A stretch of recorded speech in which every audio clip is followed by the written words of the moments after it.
ustedes, el pastor y evangelista Gavis Joel Bermúdez, la palabra que iluminará tu vida. Muy buenos días para todos, les bendigo poderosamente en Cristo Jesús. Espero que estén levantados muy bien, bendecido y en victoria. Te saluda tu pastor y evangelista Gavis Joel Bermúdez. Y agradezco a Dios por la oportunidad que me da nuevamente de poder presentarme a ustedes y poder extenderles las buenas nuevas de salvación. De una manera muy especial quiero agradecer a todos que solidariamente nos han brindado su apoyo en oración con sus mensajes por toda esta situación adversa que se ha presentado. Pero estoy seguro que nuestro Señor, nuestro Jehová Nisi, levantará bandera por nosotros, porque este ministerio no es nuestro, es de Dios, quien lo ha dado para revelar su palabra. Entonces vamos a seguir creyendo que Dios sigue en control.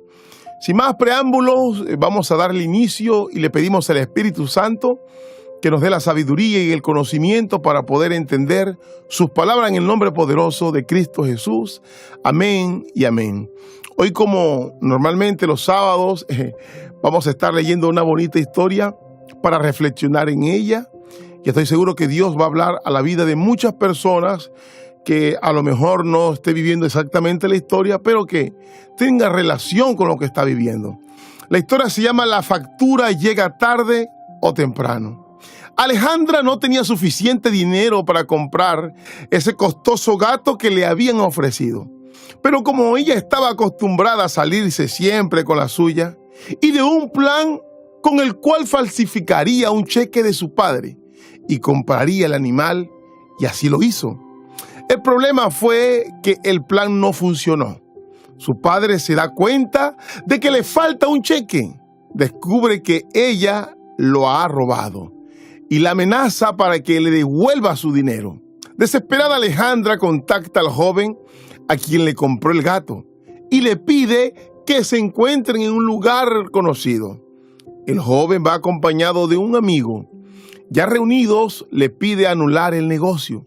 Pero el muchacho se negó a esta petición, a lo que Alejandra no recibió con agrado esta negativa del muchacho. Entonces saca una pistola y le dispara a quemarropas, y después le dispara también al amigo. Ahora podemos observar que lo que comenzó como una pequeña travesura terminó con la muerte de dos jóvenes y con una muchacha de apenas 19 años recluida en la cárcel por homicidio intencional calificado. Ahora analicemos todo este panorama. ¿Cuándo comenzó el infierno en la vida de Alejandra? Seguramente muchos dirán en el momento que ella tomó la pistola y disparó y le quitó la vida a estos muchachos.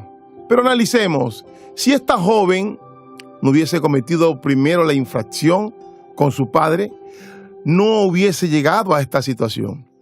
Y si comenzamos a buscar el hilo de toda esta historia, vamos a llegar que todo esto comenzó cuando el mal comenzó a producirse en su mente y lo guardó en su corazón. Y la palabra dice que de la abundancia del corazón habla la boca. Y la palabra también dice que engañoso más que todas las cosas es el corazón del hombre. Y todo esto nuestro Señor Jesucristo también lo explicó con un escenario muy específico, muy explícito. Y fue cuando el Señor le dijo al pueblo: se ha mencionado en la ley que cuando un hombre comete adulterio es culpable. Pero yo quiero revelarle, porque yo soy la verdad, y quiero que entiendan el significado verdadero de la ley. Porque eso sucedía, muchas personas tenían la ley, pero no entendían a profundidad el objetivo de la ley.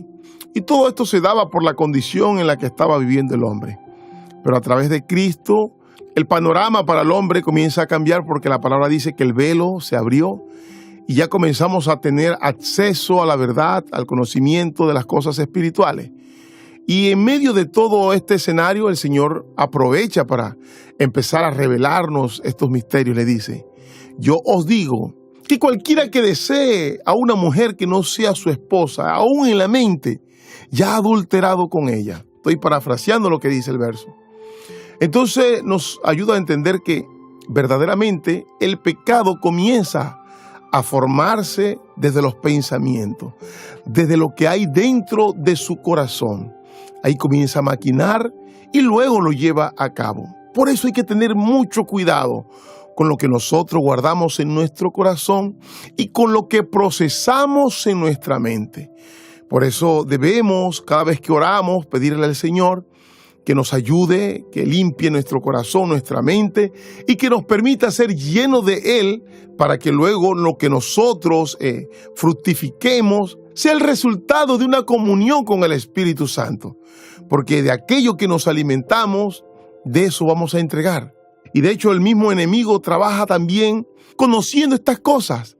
Él ha venido estudiando el ser humano desde su forma genética, pensamientos, actitudes, y comienza a bombardear todo lo que está en nuestro entorno para que eso se quede guardado en nuestro subconsciente y después, sin darnos cuenta, hagamos aquello que ya está dentro de nosotros, que lo hagamos por inercia o inconscientemente. Y es de esta manera como Satanás está trabajando en estos tiempos. Y muchas personas ignoran esto, y a lo mejor algunos dirán que estoy siendo muy exagerado, pero es la realidad. El ser humano es receptivo a muchas cosas que están sucediendo en el ambiente espiritual o material. Muchas personas pueden desconocer que en medio de una película, allí el enemigo va adoctrinando a una generación, o a través de un contenido de redes, o de una música, o de cuántas estrategias existen en el mundo, por lo cual se están modificando carácter, maneras de pensar, y todo esto comienza a dar frutos negativos en la sociedad. Y todo esto también lo corroboramos cuando vemos generaciones con ciertos patrones de conductas muy parecidos. Y todo esto es porque desde muy niño el enemigo ha venido adoctrinando, ha venido trabajando en el subconsciente, ha venido condicionando al ser humano. Por eso la palabra de Dios nos dice que el enemigo anda como león rugiente buscando a quien devorar. Y lo que nos está hablando este pasaje lo hace de una manera figurativa. Y Dios quiere que podamos interpretarlo bajo una revelación espiritual. De esta manera Satanás ha venido atacando durante muchos tiempos. De pronto cambian los escenarios, pero la maldad sigue siendo la misma y el propósito sigue siendo el mismo. Ahora volvamos nuevamente a la reflexión. Mire, algo pasa con el ser humano. Cuando el ser humano roba sin ser descubierto, cree haberse salido con la suya. Y generalmente así piensa el que comete un fraude, sea el área donde sea. Pero todo este velo se cae en el momento que es descubierto. Me imagino a la persona haciéndose las preguntas, pero ¿de qué manera llegué hasta aquí? ¿O qué fue lo que sucedió? Yo pensé tener todo en control. O analicemos esto. ¿Cuántas personas a diario salen a hacer el mal y a lo mejor pueden perder su vida en el acto? Me imagino que ellos no pensaban que ahí se iba a acabar su historia. Y si a lo mejor lo hubiesen pensado, seguramente no hubiesen arriesgado su vida. Pero así opera la maldad. Todo parece funcionar bien de momento, pero tarde o temprano el pecado pasa la factura, tal como le sucedió a esta joven. Y puede empezar con cosas pequeñas, pero ellas se van incrementando hasta llegar el momento que estallan, tal como lo dijo nuestro Señor Jesucristo. Empezamos con un pensamiento, pero ese pecado comienza desde allí a formarse y luego se lleva a cabo. Pero más adelante, ese pecado cobra su factura. No podemos vivir nuestra vida pensando que vamos a cometer ilegalidades y que nunca va a pasar nada, porque no es así. De hecho, dice la palabra que no hay nada oculto que no sea descubierto. De hecho, estuve leyendo un comentario del psicólogo William James que explica: hasta la más pequeña virtud o vicio deja una huella permanente. Desde el punto de vista estrictamente científico, nada de lo que hacemos se borra. Tremendo todo esto. Las consecuencias de nuestras acciones siempre arrojarán un resultado, sea a corto o largo plazo. Algunas personas han hecho algún mal y se han ido a otras ciudades, a otros países, han cambiado de nombre, pero tarde que temprano la justicia le ha visitado. Porque bajo un sistema de leyes cometió una infracción. Y esto, más allá de ser en el campo terrenal, ha sido en el campo espiritual. y de esa no se puede escapar. ¿Dónde se puede meter que no se ha identificado? Me encanta cómo explica todo esto que hemos hablado la palabra de Dios. En Números 32:23, en la versión Dios habla hoy, dice: pero si no lo hacen así, sepa que cometen un pecado contra el Señor y que algún día les llegará el castigo por ese pecado. Es la palabra que nos está confirmando. Algún día llega la factura, pero de que llega, el Señor nos los está garantizando que llega. Génesis 4:7. Si hiciera lo bueno, podrías levantar la cara. Pero como no lo haces, el pecado está esperando el momento de dominarte. Sin embargo, mire lo que dice este pasaje, lámpara a tus pies. Tú puedes dominarlo a él. Siempre habrá una salida por la cual nosotros podamos dominar el mal que nos acecha. De hecho, una de las claves poderosas que nos deja la oración enseñada por nuestro Señor Jesucristo es: no nos deje caer en tentación y líbranos del mal. Amén. Es necesario que nosotros tengamos el dominio propio para poder resistirnos a las tentaciones que nos ofrece el mundo. Pero no lo podemos hacer en nuestras propias fuerzas. Necesitamos clamar en oración para que Dios nos aparte del mal, para que nos dé la capacidad de resistir cuando llegue la tentación.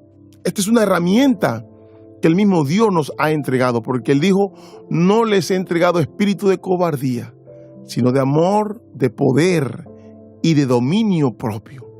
De hecho, la palabra de Dios nos presenta un lamentable hecho que quedó registrado en la historia del pueblo de Israel para que aprendieran la lección. No sé cuántos han leído el pecado de Acán. Eso lo podemos encontrar en Josué capítulo 7, cuando el Señor les permite ir a Jericó y obtener la victoria. Y el Señor les dice que ese primer botín lo deben entregar como ofrenda a Dios por la victoria. Pero Acán quiso ser más astuto que Dios, o más sabio, no sé. Pensó que Dios no lo podía ver. Ahora, todo esto también sucede cuando hay ignorancia en el ser humano, cuando no alcanza a comprender las dimensiones espirituales. Lo cierto es que este hombre hizo una transgresión. Y luego Dios le revela a Josué, luego de ciertos acontecimientos negativos, que Acán fue el culpable de la causa de sus tragedias. Es llamado Acán, y no solamente él, sino también su familia.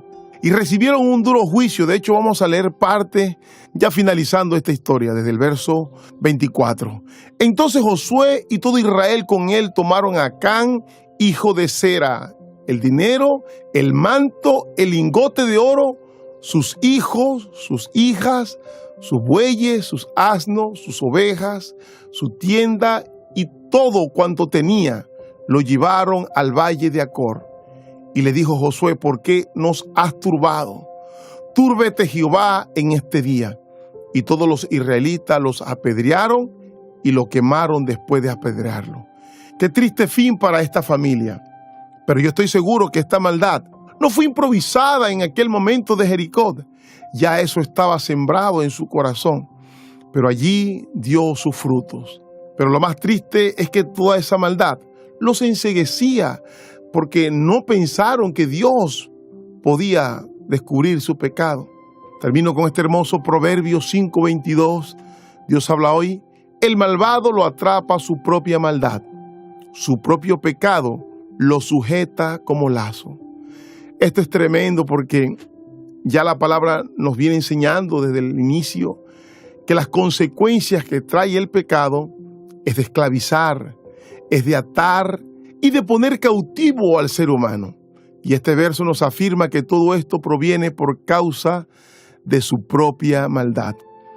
Hoy vemos muchas personas humanamente libres caminando donde quieran, pero espiritualmente están bajo los lazos de Satanás, están en atadura. Ahora, la palabra de Dios nos dice que Jesús vino a libertar al cautivo, que podemos alcanzar la misericordia. Su palabra dice que si alguno hubiere pecado, abogado tenemos para con el Padre, y es nuestro Señor Jesucristo. Pero todo esto comienza con un reconocimiento, un arrepentimiento genuino y con un deseo ferviente de tener un cambio positivo para su vida. Ahora, si es el caso de que alguna persona no esté en un estado de esclavitud o de atadura por ciertas transgresiones espiritualmente, la recomendación es evitar caer en esta situación, evitar caer en los lazos de Satanás, como lo dice su palabra. Y todo esto es haciéndolo desde el comienzo, evitando los malos pensamientos. Aunque el pecado se vea muy pequeño, lo mejor es cortarlo de raíz.